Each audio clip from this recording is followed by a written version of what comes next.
welcome back. This is Bill Gomez for week 11 and 12 for Game Design 1 with Professor Gardner, and here I'm going to be talking a little bit about the materials. So if you can see on my right, I do have my Unreal pulled up. On the back row we have our non-dielectric, and then our front row we have our dielectric. So our dielectric is kind of our plastic representative, as they get less and less reflective, and then on the back we have our metallic, kind of getting rougher as you go towards the right. From top to bottom we have our black, white, and then mid-tone gray that we created in class, and then I played around, made some pink chrome, one with a little bit higher roughness, and then for the example of this video I'm actually going to talk about how I blended and made a rose gold. So in class we made a regular gold, and if I open up the blueprint, this is kind of what it looks like. We got the constant, the specific numbers from the Unreal website, and what I did to create this rose gold, going to create another one on the left, is I actually duplicated. So here's me duplicating. I'm going to call this rosy gold, and I'll make this one a little more pink to show what the material looks like. So if we actually open up the rose gold, you can see that the way I was able to do that, there's multiple ways, but I chose to take a lerp instead of a multiply, and that way I was able to combine both colors. And then I created an extra constant and created this value, and I made it a little more pink, just slightly, by 0.55 instead of 0.5, so that it'd be a little more pink than yellow, and that's how I was able to get that rose gold. So there's nothing to apply. So for this rosy gold, what I'm going to do is kind of recreate that exact same thing I was able to do. So I'm not going to change the metallic or roughness values, but what I did do is go on to the same way here. I created a lerp. I'm going to also create a lerp here.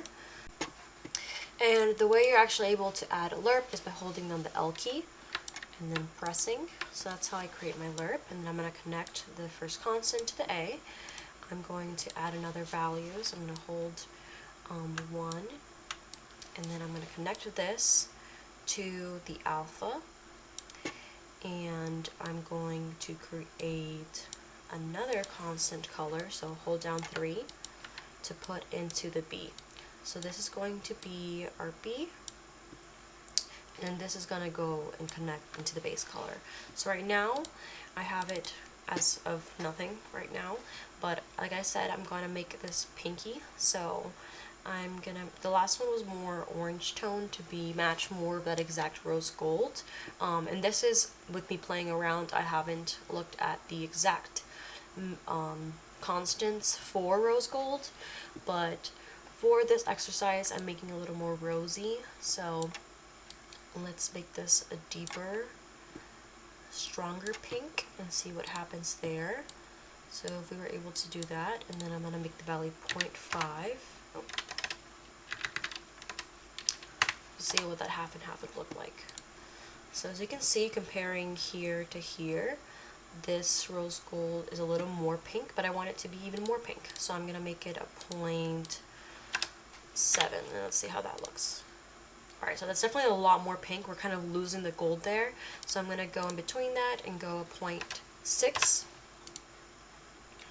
Alright, and I think that's a little too strong as well again. So I'm going to go, let's do a 0.58. Alright, now we have a stronger pink, and because I did a way more vibrant hot pink color, you can actually see a very clear difference between this and the rose gold that we created. So this is more a genuine pink metallic, and that is what I wanted for this example. So I'm going to save that. This is going to be my rosy pink, and I'm going to put it right here, and that is a combination color that I'm creating for this example. I did want to go ahead and explain how I saved all my things. So he wanted us to save under materials, and then I created a format folder, and I was able to differentiate. So we have our dielectric, our plastics over here, and then we have our non-dielectric metals over here. I have the custom channel, which is where I created my gold, my rose gold, and gold rose mold, and that's going to be in our customs. I have the black, chrome, mid-gray, and then the piece pink that I created, which I can also go ahead and put under custom, but I've kept just for ease of access.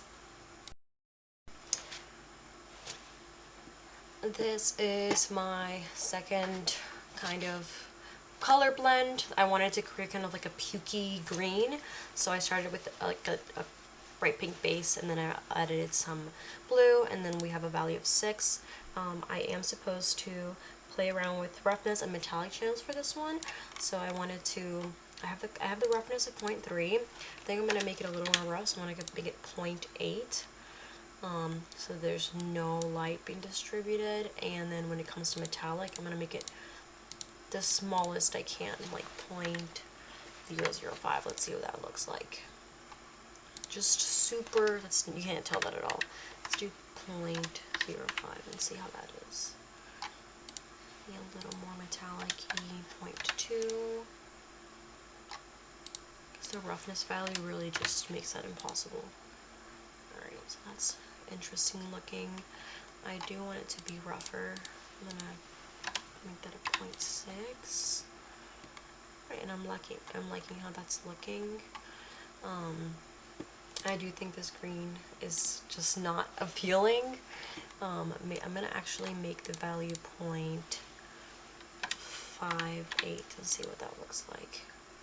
It's a little even more reddish, like just an uncomfortable green. It also could be like a peachy green, but to me, I wanted it to look more pukey. I'm actually gonna make this, instead of so red, I'm gonna make it more, I'm gonna make it a little deeper, be closer to a darker.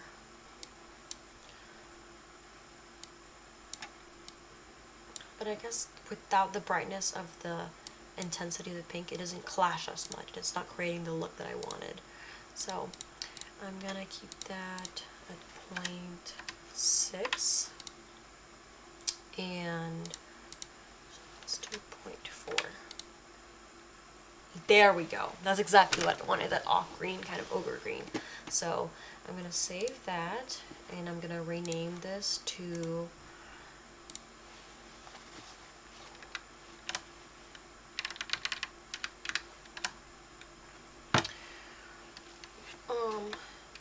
puke green blend. Alright, and then that's gonna be my second. And I did make it a little metallic, played around with it. If I did want it to be 0, I'm going to actually go ahead and duplicate what that would look like with a 0 value of roughness and metallic. So I'm going to duplicate that. And then I'm going to call it _0. So that this material, make sure that this one has roughness of 0 and a metallic of 0. This is what it looks like when there's 0 metallic, 0 roughness. I'm going to put it right there. You can see it's reflective. And then I'm going to do the same thing with the yellow, or the puke green that we created. I'm going to, actually before doing that, I'm going to make it even more greeny. 0.5. Nope, that's 5.45.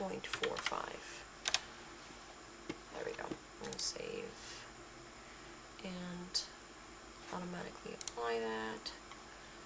We have that puke green. I'm going to duplicate that. And just like I did with the other one, I'm going to make this one the 0 variant. So it has 0 roughness, 0 metallic. So let's change that to 0 and 0. Let's save that. And I will apply that to this one. Alright, so we can see these two are kind of quite transparent, and these have some roughness metallic to it. and those are some of my new additions to my materials. Lastly, here are my two textures. So we have this one right here, which follows more of a boxy. It's actually the hexagonal kind of honeycomb texture. And then this one over here is going to be that spiral one that I actually stole from the professor. It's the same one that's used inside one of the, I think it's the ember inside the thing. So these are all of my materials, and here is the rendering of our demo asset of the monolith with the relic. And yeah, thanks for watching.